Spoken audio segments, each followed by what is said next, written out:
So mga tropa, may overtime tayo. Dinala sa atin. Teka Pasig. Bengkong siya ganina. Nireplace muna natin. So ginamit nating balaw. Dalawa. Ayan. Kasi ito na yung finishing natin. Yung pang group. Hindi natin masyadong laliman. Yung saktuhan lang.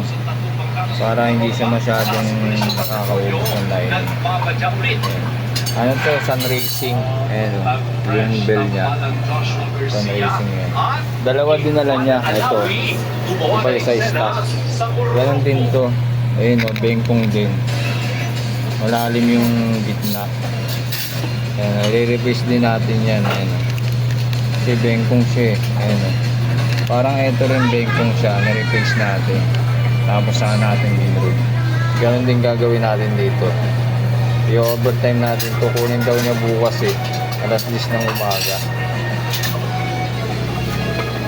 Yung mga magpapagawa dyan, pwede naman po mag-PM. Ayan. Maraming salamat po sa mga nanonood.